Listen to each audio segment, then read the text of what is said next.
The year is 1221. Along the banks of the Indus River, in what is now Pakistan, one of history's most lopsided military confrontations is about to unfold. 80,000 battle-hardened soldiers of the Khwarezmian Empire stand ready for combat. Facing them, a mere 12,000 Mongol cavalry. By sunset, the river will run red with blood, and military historians will study this battle for centuries, asking one question: how did so few destroy so many? This is the story of tactical genius, psychological warfare, and the devastating efficiency of the Mongol war machine. To understand this massacre, we must first understand how these two armies came to meet at the Indus.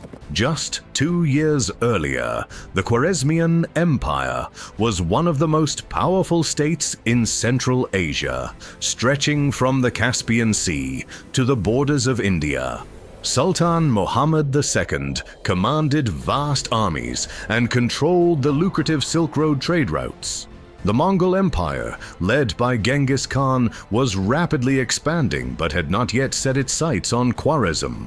Then came the incident that would seal the empire's fate.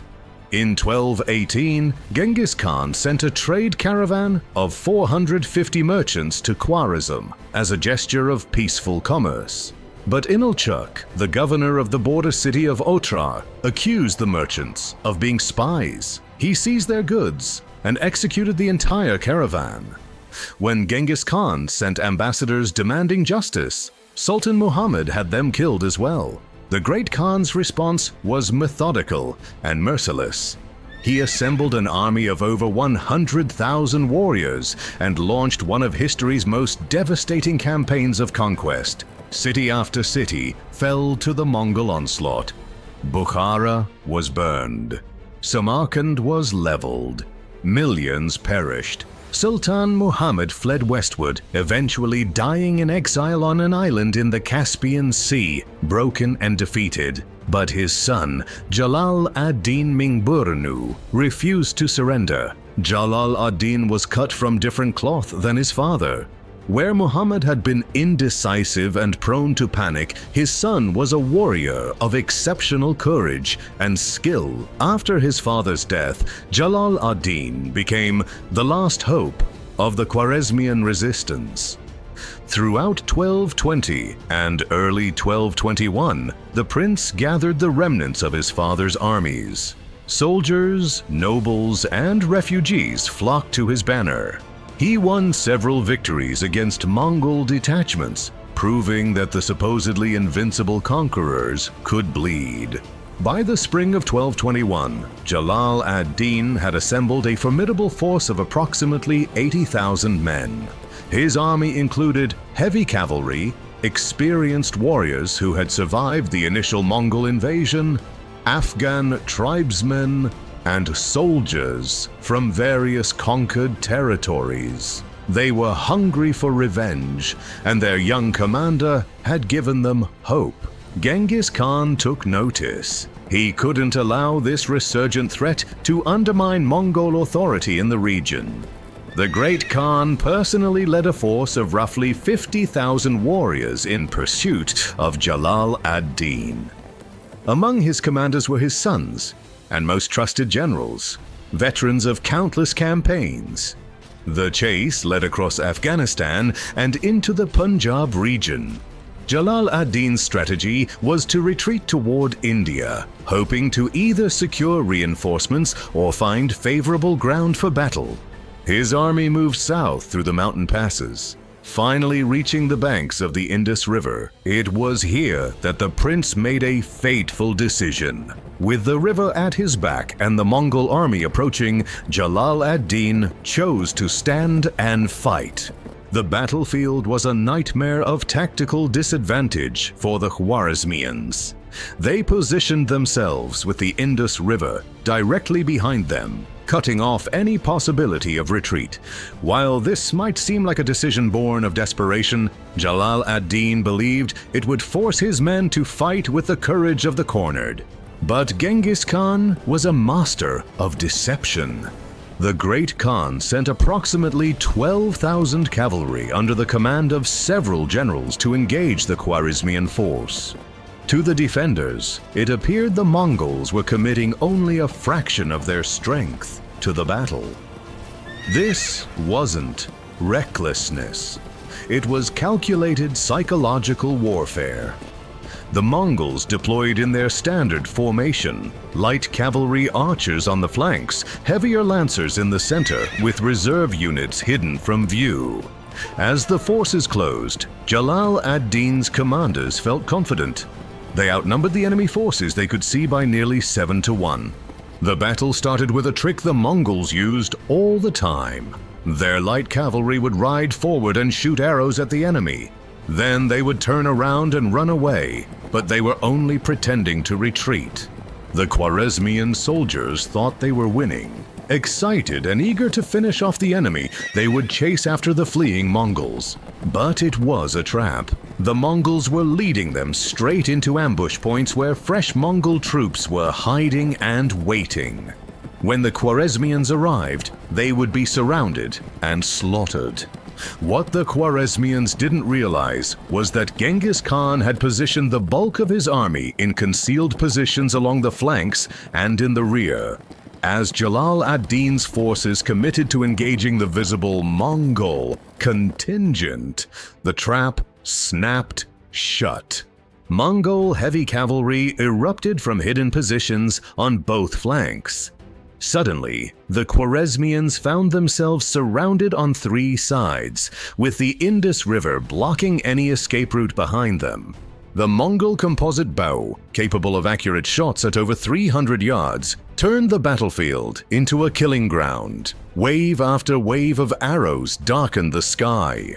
Khwarezmian soldiers, packed tightly together with nowhere to maneuver, fell in their thousands. The heavy Mongol cavalry, armed with lances, swords, and maces, crashed into the disorganized Khwarezmian formations. The discipline and coordination of the Mongol warriors, honed through years of constant warfare and training, proved devastatingly superior. Panic spread through the Khwarezmian ranks. Men began throwing down their weapons and attempting to swim across the Indus. Most drowned, dragged under by the weight of their armor. Others were shot from their horses as they fled. The river became choked with bodies.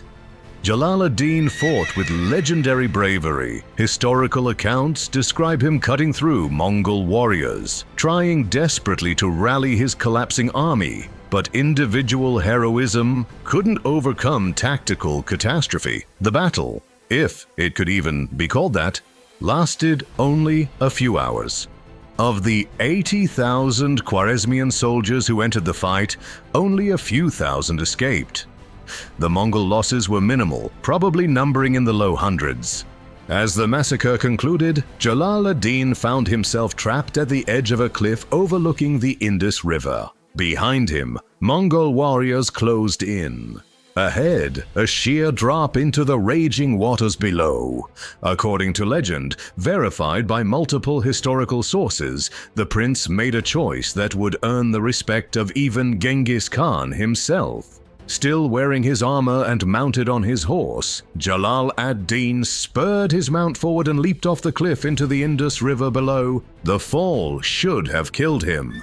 Instead, he and his horse survived the plunge and swam to the far bank.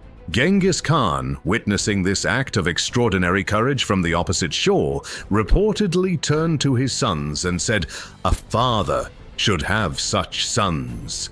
The Great Khan ordered his men not to pursue, whether out of respect for Jalal ad-Din's bravery or simply calculating that the prince was no longer a significant threat. Genghis Khan let him go.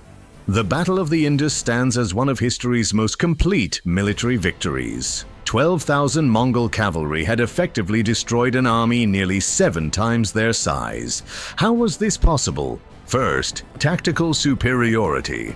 The Mongols fought as a coordinated machine, not as individual warriors. Every unit knew its role, every movement was calculated, and their generals executed complex maneuvers with precision that wouldn't be matched in Europe for centuries. Second, psychological warfare. The Mongols expertly manipulated their opponents' perceptions, concealing their true strength until the decisive moment. By the time the Khwarezmians realized the full extent of the Mongol force, it was too late. Third, terrain exploitation. The Mongols forced their enemy to fight with a river at their backs, eliminating any possibility of organized retreat and turning a defeat into a massacre. Finally, discipline and training. Mongol warriors trained constantly, practicing maneuvers until they became second nature. Their composite bows were superior to almost any contemporary weapon, and their cavalry tactics were centuries ahead of their time. The Battle of the Indus broke the last organized resistance to Mongol rule in Central Asia. Jalal ad-Din would continue fighting for several more years, but he never again commanded a force capable of threatening the Mongols. He was eventually killed in 1231. As for Genghis Khan, this victory was simply one more in a campaign that would create the largest contiguous land empire in human history. The Battle of the Indus demonstrated that Mongol supremacy wasn't built on numbers or resources alone, but on military innovation, ruthless efficiency, and tactical genius. The lesson was clear: underestimate the Mongols at your peril. 80,000 Khwarezmian soldiers learned this lesson too late, their bodies swept away by the currents of the Indus, a grim testament to the price of facing the most fearsome military force the medieval world had ever seen.